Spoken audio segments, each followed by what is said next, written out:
Alright, welcome to the Wolcott Project. My name's Alex Curry. So, my neighbor commissioned me to reload bullets for him. Alright, fine, I'm not against that. It's not too crazy.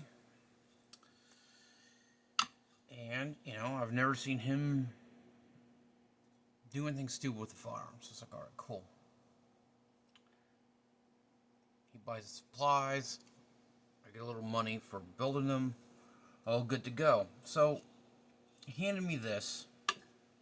This is from, what was it? Winchester White Box, I believe.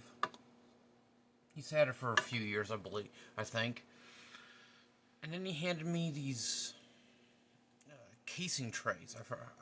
He gave them a name, but they're at minimum like $5 or so. And while you're reloading, you can put it in there. It looks a lot like this, and it varies in size based on your caliber, so nothing tips over.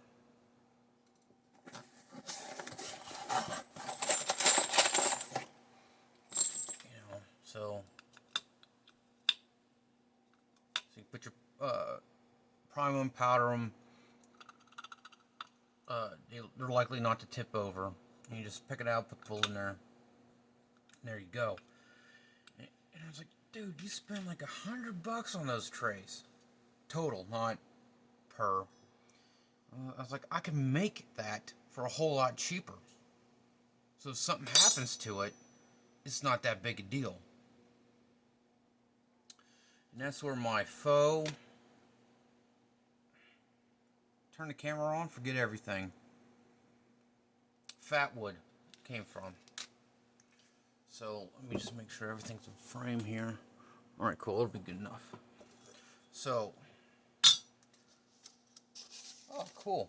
Turn the camera on. Have your pens disappear.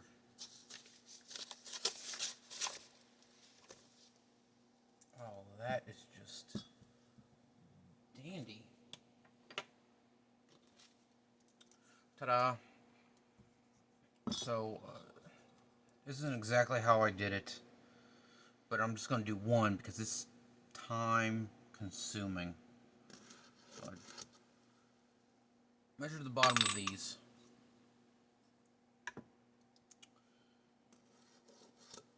Drew line all the way across. You can do it this way if you want. I try to get them as straight as possible. Took another line. You don't even have to measure it.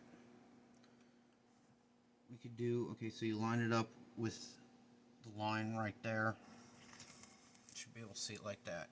And then just get the ruler just to barely touch them. Draw your line again.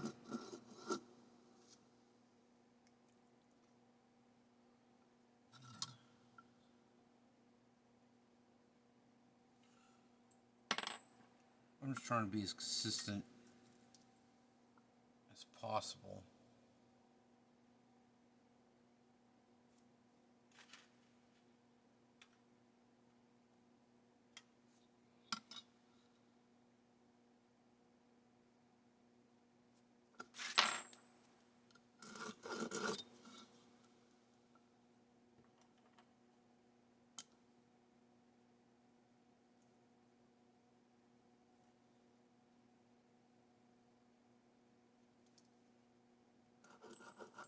I'm just gonna, well actually I'm not even gonna do one. I'm just gonna get us to the step. Then I find the center as best I can.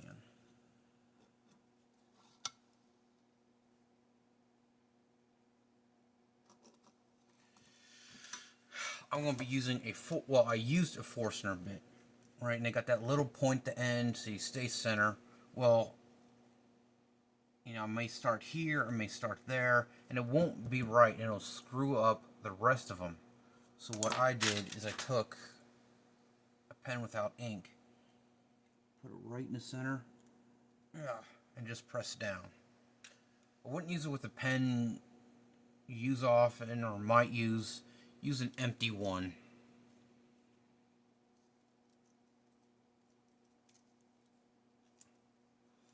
That way, if something breaks, like mine has.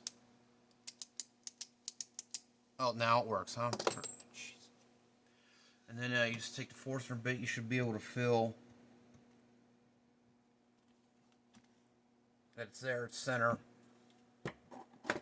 And then, get this. There's like 74 of these suckers in a free piece of wood. You can go, Home Depot's really good about that. If you go to their scrap section, which is usually right near the saw blades, you can get this piece. I've gotten whole sheets, well, almost whole sheets of plywood. Let's say it's about half a sheet of plywood. I was actually two of them. They're 3/4 of an inch thick. Free. They throw it out at the end of the day. You know, probably an hour or two before closing, they toss the stuff out. And it's like, man, if you build a thing and then people come say, all right, you can get 5 pieces, right? 5 pieces per day. You go, get your little card stamped saying that you showed up, and then you're good to go. And then what also is almost always at the scrap pile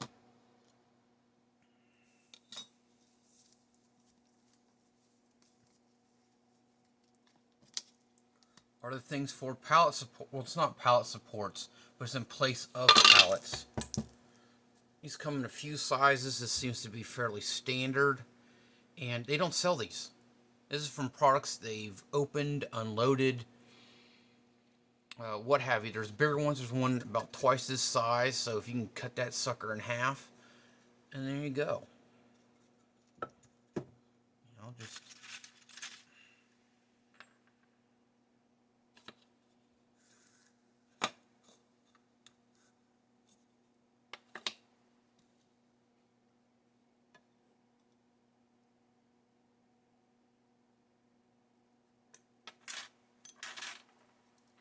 I can see that's not straight, but it will be fine.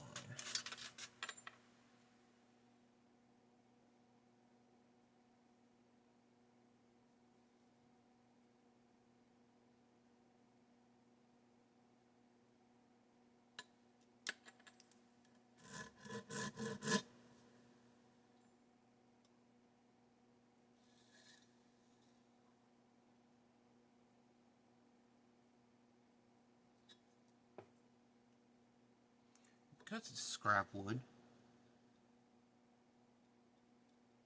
because it's something like this is so cheap,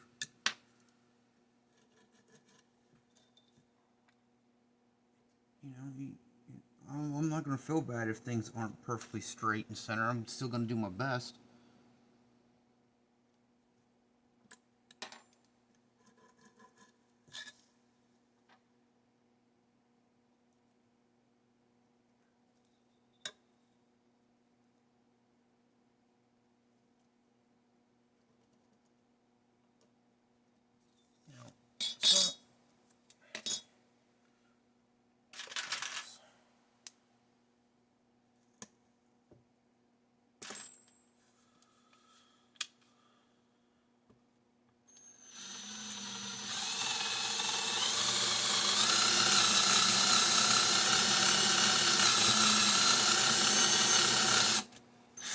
So now, it doesn't have to be too deep.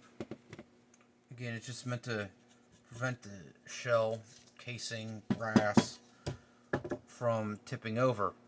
These are far from consistent depths. I mean, I had sweat just pouring down my eyes. I was getting frustrated. So, some of them were too deep. Like, you wouldn't be able to get them out of there. And so I just filled the hole back up with some of the sawdust, put some Gorilla Glue in there, and then re-drilled the hole. And then everything, despite being inconsistent, or straight. It'll still work because, you know, it's all about not having things tipped over. And there you go. Right there. It's not going anywhere. Look at that. Free. I'm sure everybody has some marking instrument in their possession. And, yeah. Get yourself a Forstner bit. It makes it, I want my bottoms nice and flat. But I have done this in the past with a drill bit. You just need to make sure it's wide enough for your casing. You know, you're not having to squeeze it down and pull it up, or it's so wide that the thing wobbles a whole bunch, spilling your powder. Just give me a sec to make sure that's everything. I believe that's everything. That was the entire goal of this video that no one's going to watch. Alright. Thanks for watching.